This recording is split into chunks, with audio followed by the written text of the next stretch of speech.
அருட்பெரும் ஜோதி அருட்பெரும் ஜோதி தனிப்பெரும் கருணை அருட்பெரும் ஜோதி அருட்பெரும் ஜோதி அருட்பெரும் ஜோதி தனிப்பெரும் கருணை அருட்பெரும் ஜோதி.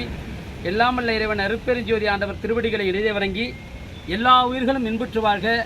பசித்த ஏழை ஜீவர்களுக்கு இறைவனால் கொடுக்கப்படுகிற திரு அருட்பிரகாச வள்ளலார் அவர்களின் ஜீவகாருண்ய ஒழுக்கம் ஒவ்வொரு நாளும் இங்கே பசியாலும் வேதனையாலும் பொருளாதாரம் இல்லாமல் நோயாலும் அவதிப்படுகிற நோயாளிகளுக்கு வைக்கின்ற விண்ணப்பம் ஒவ்வொரு நாளும் நிறைவேற்றி கொடுக்க வேண்டும் அருட்பெருஞ்சோதி ஆண்டவரே என்று வள்ளலாரிடத்தில் விண்ணப்பம் வைத்து அருட்பெருஞ்சோதி ஆண்டவரை வணங்கி இந்த திருப்பணியை ஒவ்வொரு நாளும் செய்து கொண்டிருக்கிறோம். இன்றைய திருப்பணிக்கு உதவிருக்கக்கூடிய புண்ணியர்கள் ஒவ்வொரு மாதமும் தவறாமல் நிதி வழங்கக்கூடிய தஞ்சாவூரை சேர்ந்த திரு வள்ளலார் தாசன் ஐயா அவர்கள் இந்த மாதத்திற்கான நிதி 3000 கொடுத்து உதவியிருக்கிறார். தஞ்சாவூரை சேர்ந்த வள்ளலார் தாசன் ஐயா அவர்களுக்கு நன்றியினை நமது வள்ளலார் தொண்டு மையத்தின் சார்பாகவும் உங்கள் அனைவர் சார்பாகவும் ஐயா அவர்களுக்கு தெரிவித்துக் கொள்கிறோம். மேலும் மயிலாடுதுறை மாவட்டம் சீர்காழி தாலுக்கா பவுசுப்பேட் மகேந்திரப்பள்ளி போஸ்ட் பவுசுப்பேட்டை கிராமத்தை சேர்ந்த புகழேந்திரன் தமிழ்மணி இவர்களுடைய பிறந்தநாள், தமிழ்மணியினுடைய பிறந்தநாளை முன்னிட்டு வெளிநாட்டில் இருக்கக்கூடிய புகழேந்திரன் அவர்கள் 2000 ரூபாய் நிதி கொடுத்திருக்கிறார். பவுசுப்பேட்டையை சேர்ந்த புகழேந்திரன் தமிழ்மணி அவர்களுக்கு இனிய பிறந்தநாள் வாழ்த்துக்களை தெரிவித்துக் கொண்டு அவர்களுக்கு இருக்கக்கூடிய வாழ்க்கையில் இருக்கக்கூடிய குறைகளை அருட்பெருஞ்சோதி இறைவன் வள்ளல் பெருமான் நிவர்த்தி செய்து கொடுக்க வேண்டும். அவர்கள் இருப்பதும் அருட்பெருஞ்சோதி ஆண்டவருடைய அந்த மாவட்டம்தான்.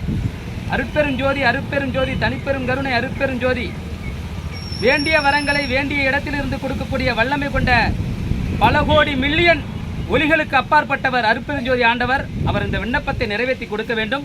பவுசுப்பேட்டை கிராமத்தை சேர்ந்த புகழேந்திரன் தமிழ்மணி குடும்பத்தாருக்கு இருக்கிற குறைகளை நிவர்த்தி செய்து அவருடைய வாழ்வில் ஒரு குழந்தை செல்வத்தை தந்து அவர்களை மகிழ்ச்சியோடு வைக்க வேண்டும் என அருட்பெருஞ்சோதி ஆண்டவரிடத்தில் விண்ணப்பம் வைக்கின்றோம். இறைவா நிறைவேற்றி கொடுங்கள். மேலும் இன்றைய திருப்பணிக்கு ஒரு நபர் பெயர் சொல்ல வேண்டாம் என்று சொல்லிவிட்டார். அவர் சுரேஷ், அவங்க எதுவும் சொல்ல வேண்டாம் அப்படின்னு சொல்லி ஒரு 1000 ரூபாய் நிதி கொடுத்துருக்காங்க. அவருக்கும் இந்த வேளையில் நன்றியை தெரிவித்துக் கொண்டு ஒவ்வொரு நாளும் இன்றைய திருப்பணிக்கு மட்டும் 6000 ரூபாய் நமக்கு நிதி கிடைத்திருக்கிறது. ஒவ்வொரு நாளும் இந்த 500 பேருக்கான சமையலை செய்வதற்கு 7000 ரூபாய் தினந்தோறும் செலவாகிறது. இந்த உணவை நானும் எனது மனைவியுமே சமைத்து உங்களுக்கு ஒரு நல்ல பக்குவம் உள்ள விருந்தல்ல மருந்தாக உணவில் இருக்கிற அனைத்து உபாதைகளையும் நீக்கக்கூடிய நல்ல மருந்தாக கொடுக்கிறோம். யாரிடத்திலும் எங்களுக்கு சாப்பாடு இல்லை, எங்களுக்கு பருப்பு வாங்கி கொடுங்க, காய் வாங்கி கொடுங்க, புளி வாங்கி கொடுங்கன்னு இது நாள் வரை எங்களை கேட்காத வண்ணம் அருட்பெருஞ்சோதி ஆண்டவர் வழிநடத்தி கொண்டிருக்கிறார். சன்மார்க்கத்தினுடைய உண்மையான தொண்டர்களாக இருந்து இந்த செயலை நாங்கள் செய்து கொண்டிருக்கிறோம். எல்லா உயிர்களும் இன்புற்று வாழ அருட்பெருஞ்சோதி ஆண்டவர் அருளுவார். நன்றி.